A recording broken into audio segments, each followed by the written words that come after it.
You're just one vet. How much damage could you possibly do? That's what Logan said after slashing my salary and reassigning my patients. I didn't argue. I resigned quietly. 17 days later, I opened my own clinic. The line stretched down the block.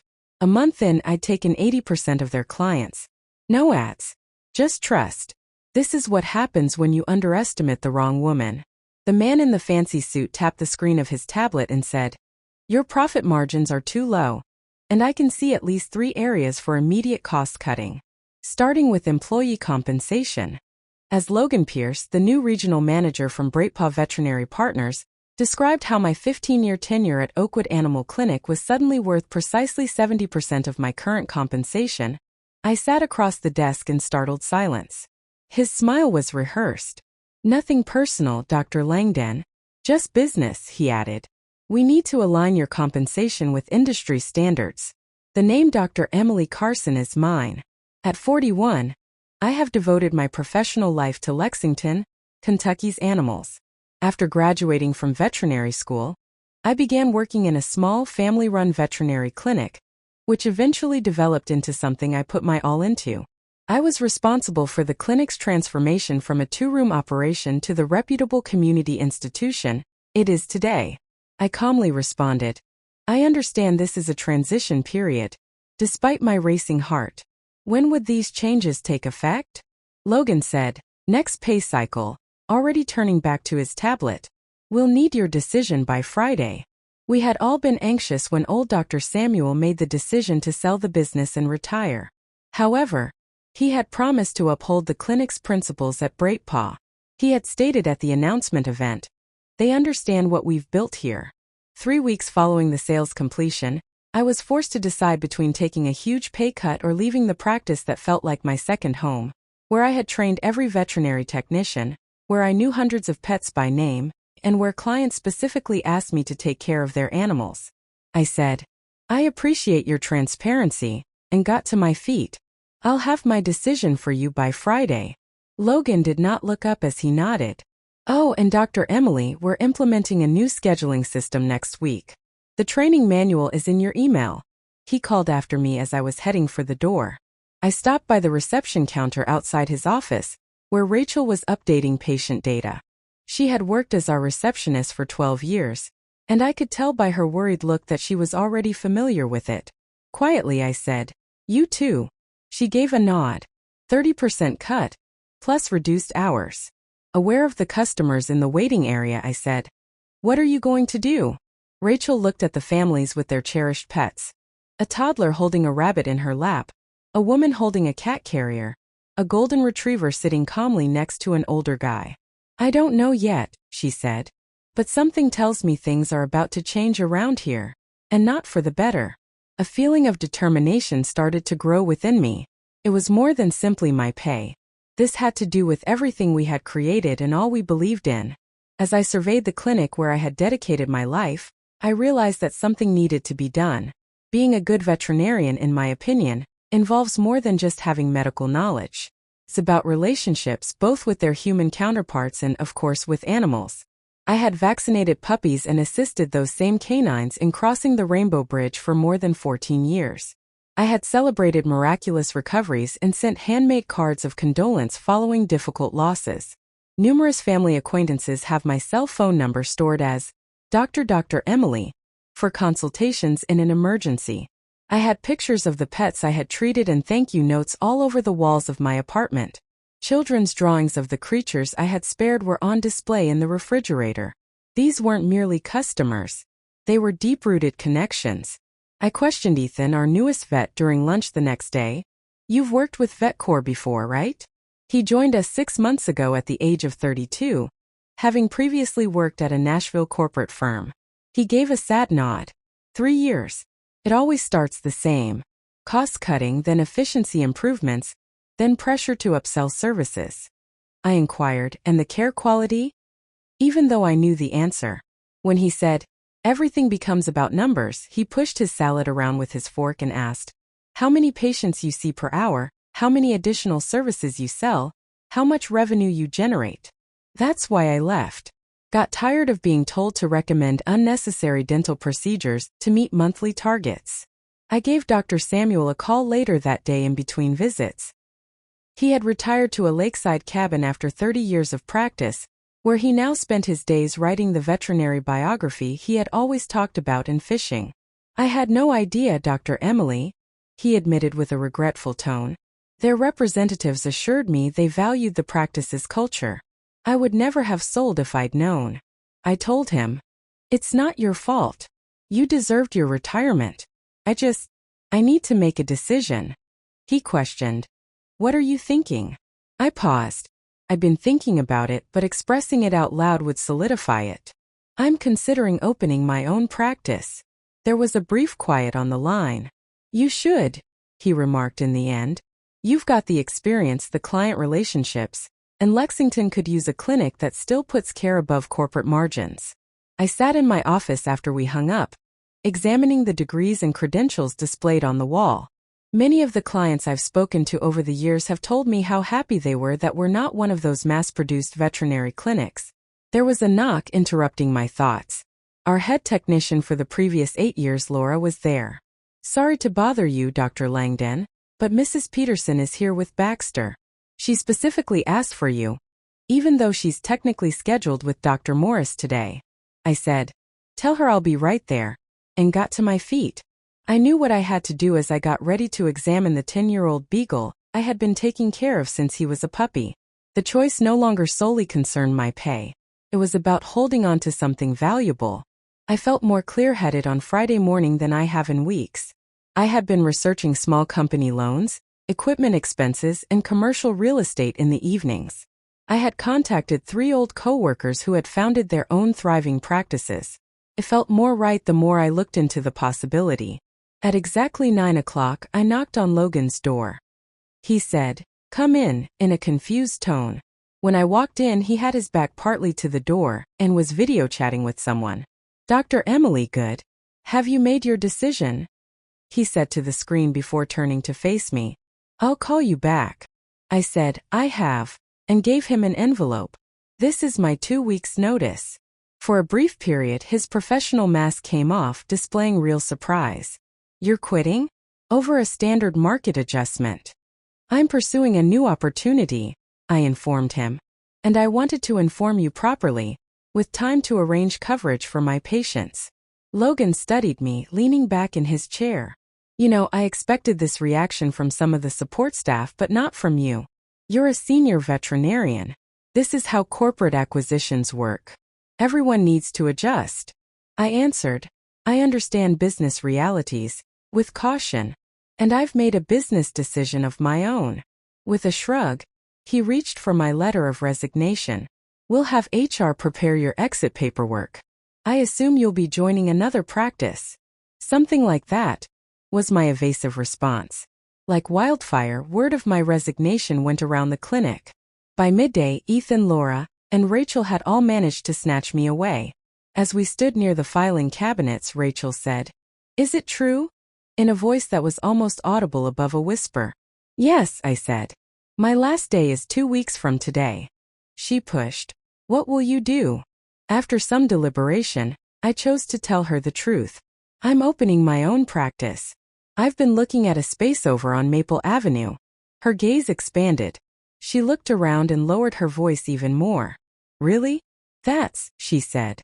"That's amazing, Dr. Emily." Those discussions continued throughout the day. Ethan showed interest right away. He responded thoughtfully, "Keep me posted." During a little interval between patients, I used a legal pad to make lists and plans while I sat at my kitchen table that evening. Laura texted me, and my phone buzzed. "Count me in on whatever you have planned." I didn't realize how serious what had transpired earlier was until I took my 3rd cup of tea. Mrs. Davidson had stopped me in the parking lot as I was heading out for the day. 6 years ago, she adopted Oliver, her primary coon, and I had been his patient ever since. With real worry in her voice, she replied, "I heard one of the texts saying, 'You're leaving?' Is it true?" She responded right away when I verified it. "Where are you going?" "Because Oliver and I will follow you there." That straightforward pledge of allegiance opened my eyes to something I had not before completely understood. For these folks and their animals, I was more than simply a veterinarian. Their veterinarian was me. And there was significance in that link, something VetCor had grossly underestimated. I had a fresh sense of purpose as I looked at my notes. Refusing an unfair salary cut was no longer the only thing at stake. The goal here was to make something better. A procedure that would respect the confidence these families had put in me. The longest 2 weeks of my career followed. I treated every animal with the same level of professionalism that I usually did. However, every encounter with management was tinged with tension. With a clipboard in hand, Logan had begun to hover during my appointments, taking notes about efficiency opportunities. He set up an exit interview for my last day and sent out daily emails reminding me of my ongoing duty to refrain from soliciting clients and employees, a provision that, after consulting with a lawyer friend, proved to be largely unenforceable in Kentucky. Logan was unaware that I had already leased a shop located just 7 minutes away from him. Since the area had once been a pediatrician's office, a large portion of the required infrastructure was already present. I had obtained funding from a nearby bank with which I had been doing business for more than 10 years, and equipment suppliers with whom I had previously collaborated provided advantageous conditions for the new practice. During a private lunch meeting, my medical supplier representative informed me, "We value relationships too. We've also seen what happens to quality when VetCor takes over, to be honest. Supporting independent practices makes us pleased." I carefully kept quiet about my ambitions in the clinic, but rumors were getting out anyhow. During appointments, clients started to raise pointed inquiries. "What is the precise location of your new practice?" Mrs. Thompson inquired as I checked the ear infection on her terrier. Aware of the microphone on the computer system that had been placed the week before as part of VetCor's quality assurance program, I cautiously said, "I haven't finalized anything yet." She spoke more softly. "Well, do let me know when you do. Max is not going to see anyone else." Every day I had these discussions, and they all made me more determined. I wasn't merely advancing my career. I was upholding a caring level that the community valued. Logan called me into his office once more on the Wednesday of my last week. His manner had shifted, his business-like assurance giving way to barely disguised annoyance. He stated, "Several clients have been asking about your future plans without providing any background information. I need to remind you of your contractual obligations." Calmly, "I am aware of my obligations," I answered. "And I've been clear with everyone that I don't have concrete plans to announce." His lips were pressed firmly against the desk as he tapped his pen. "We've invested considerably in acquiring this practice, Dr. Langdon. VetCor won't look kindly on any attempts to undermine that investment." "It was, I understand," I replied. "Is there anything else?"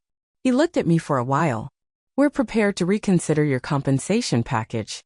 Perhaps we were too aggressive with the initial adjustment. I was surprised by the offer. Though it was too late, it was the first indication that maybe VetCor was seeing their error in judgment.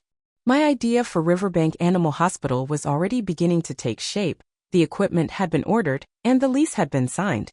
"I appreciate that, Logan," I responded, "but my decision is made." Rachel placed a folded note on my desk later that afternoon. 20 client names were listed within, along with the straightforward message. "These folks particularly called today to inquire about you." At the end, she had included, "Call me first when you're ready to hire a receptionist." I met Ethan and Laura that night in a coffee shop a few miles away from the clinic, far enough away that I wouldn't run into anyone from VetCor. I finally spoke into detail about my ideas over lattes. I informed them I've secured a location on Riverbank Drive. It'll be called Riverbank Animal Hospital, opening in about 6 weeks if everything goes according to schedule. 6 weeks, said Laura again, her face thoughtful. My reduction in hours takes effect in 3. Interesting timing. Ethan bent forward. What's your staffing plan? I looked him in the eye as I stated, I need a veterinarian who shares my philosophy of care, and an experienced lead technician. I could tell everything I needed to know from their smiles. My new practice had unofficially gained its first team members by the time we left the coffee shop. I was unaware that VetCor was going to push my hand in a way I never expected, but the pieces were starting to fit together. The start of my second-to-last day at Oakwood was an unpleasant surprise. A revised charge schedule with price hikes of 30% on average for all services was posted on the bulletin board in the break room and went into effect right away. Previously costing $45 for basic immunizations, they now cost $65. Cleanings for the teeth went from $300 to $425. The recently announced care packages, highlighted in bold, were more unsettling because they provided packaged services that included tests that were rarely necessary for healthy animals. Most pets didn't need the 3 distinct screens that were part of the comprehensive wellness package during regular checkups. When Jenna, a young vet who had joined us just before the acquisition, muttered, "They're not even trying to hide it anymore," Dr. Morris already told me we need to recommend the premium package to every client today. My stomach grew constricted. Corporate streamlining was no longer the only thing involved. This was exploitative. I was put in a difficult situation when Mrs. Whitaker brought in Chairman Meow, her senior cat, for an arthritic checkup. Even though I had only conducted the same tests 2 months prior, the new rules compelled me to prescribe a complete senior panel, which came at a cost of almost $500. Mrs. Whitaker asked, clearly concerned, "Is this really necessary so soon?" She carefully planned her expenses for her cat's upkeep because she was on a fixed salary.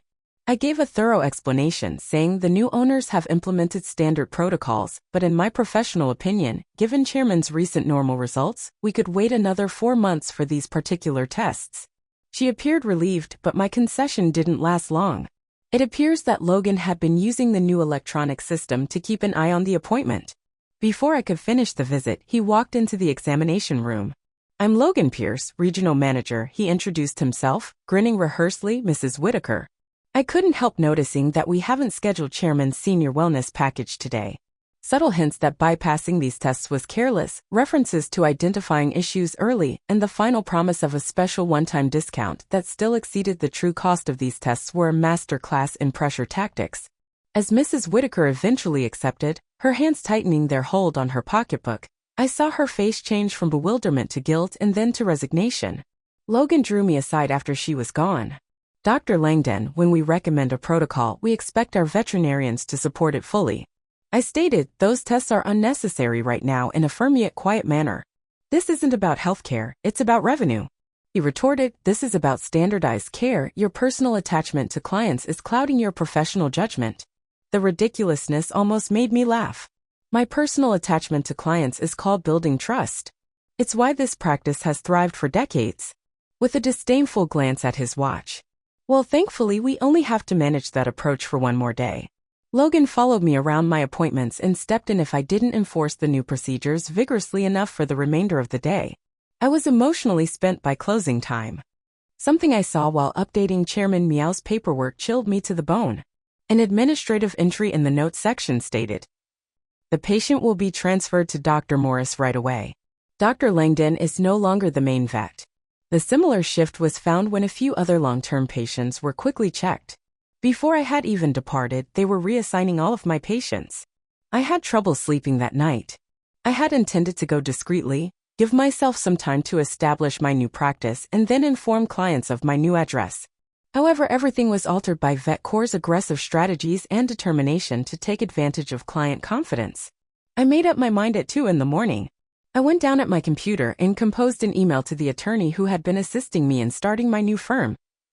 Timeline acceleration is required. How quickly, even with our restricted capacity, can we open? Her reply was unexpectedly prompt. Perhaps 2 weeks with flexible scheduling and short-term equipment rental. Give me a call in the morning. I was finally able to unwind enough to fall asleep, so I shut down my laptop. My last day at Oakwood Animal Clinic was tomorrow, and Logan Pierce didn't think things would go as planned. I felt like my last day was coming to an end and a new beginning. Early in the morning, I had been getting ready, making calls, and starting things. I felt oddly at ease as I parked for the final time in my normal position. Emotional farewells from employees who had grown close over the years filled the morning. The change in the clinic's atmosphere appeared to have an impact even on some of the more recent staff members who hardly knew me. Rachel said, "The schedule looks light today," as I dropped by the front desk. "Indeed," I replied. "I have only 4 appointments, unusual for a Friday." "Logan blocked off most of your day for transition activities," I said. "Apparently, I have a lot of paperwork to complete before I leave." The fact that my usual clients had already been divided among the remaining veterinarians was something neither of us mentioned out loud. Logan called me into the conference room for a departure protocol meeting at noon. I anticipated the standard exit interview procedures, such as giving in keys, signing last-minute documents, and maybe a quick thank you for my 14 years of service. Rather, I discovered Logan sitting with 2 strangers I had never seen before. One was presented as the regional legal counsel for VetCorp. The director of their human resources was the other. Before we process your departure, we need to address some concerns, Logan said in a stiff, clipped tone. It's come to our attention that you may be planning to open a competing practice in violation of your employment terms. A severe woman in her 50s, the legal counsel, passed a document across the table. This is a cease and desist letter regarding any plans to practice veterinary medicine within a 20-mile radius of this facility for the period of 1 year. I didn't touch the document, but I did glance at it.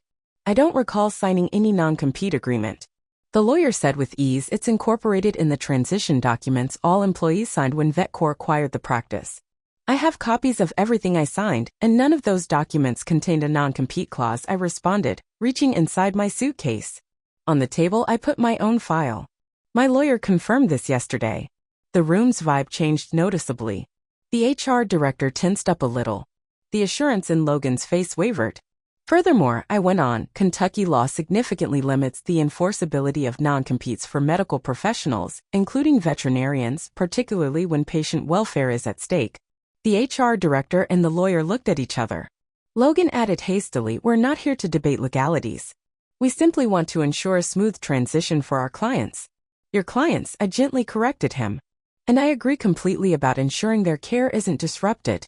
The HR director lowered her voice as if she saw a chance to defuse the situation. Dr. Langdon, I understand you've been with this practice for many years. Perhaps we can find a compromise that works for everyone. I grinned.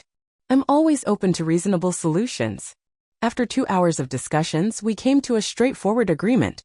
VetCorp would give up any claims to limit my practice's location or hours, and I would refrain from actively seeking Oakwood's clients for 30 days. I had officially finished working at Oakwood Animal Clinic by the time we were done.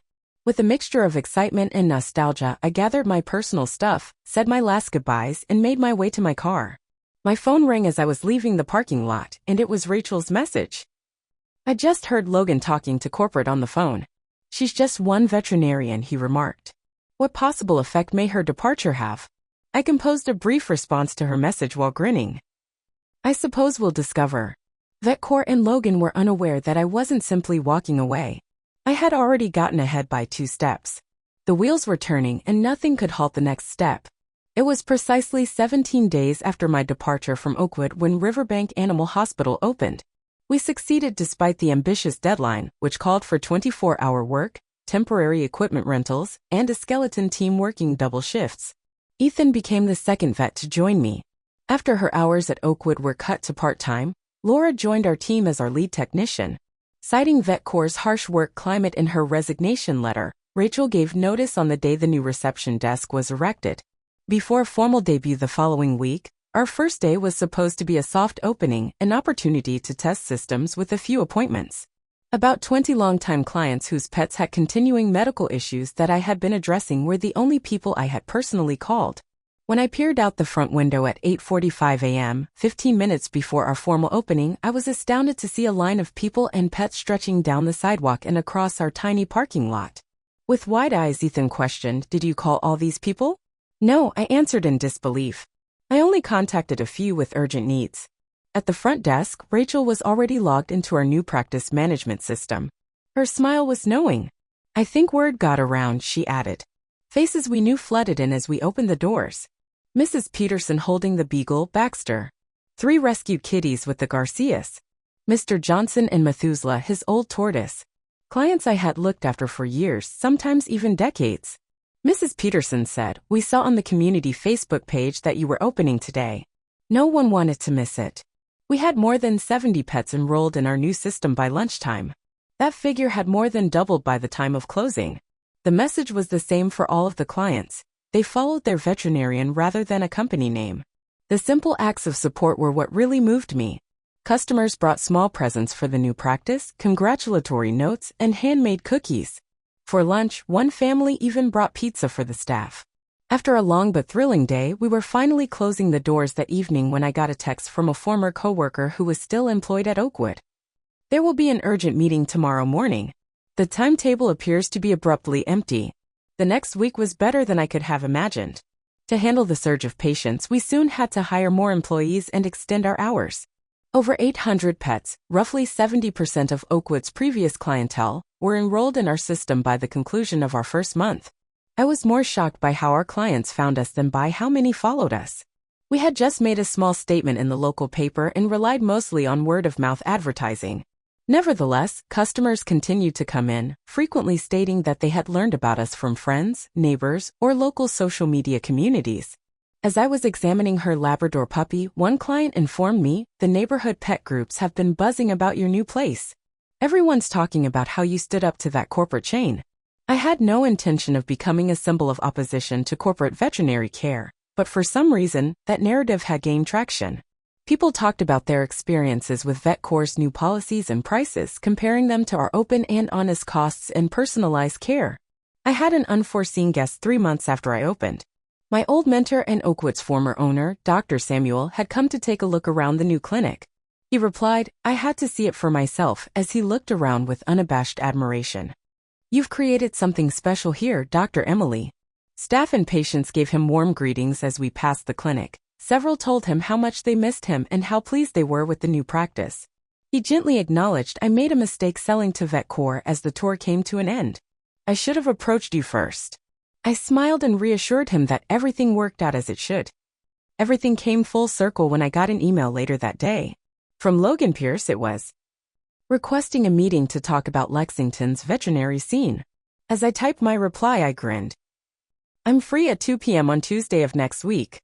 Just business, nothing personal." I learned that sometimes the best retaliation isn't just success as I looked around at the successful practice we'd established, full of purring patients, wagging tails, and a team I trusted. It involves building the location you were destined to be. Ultimately, Dr. Emily refrained from shouting, fighting, or destroying relationships. She just created something superior. Sometimes calm, persistent success is the best form of retaliation. Remind yourself that you don't need to fight dirty to win if you've ever been deceived, underappreciated, or ignored. Establish limits. Select healing. Develop your own strength. Have you ever abandoned a broken thing in favor of something better? Tell us about your experience transforming suffering into meaning in the comments section. Because sometimes the loudest triumph of all is serenity. What does quiet retaliation look like to you?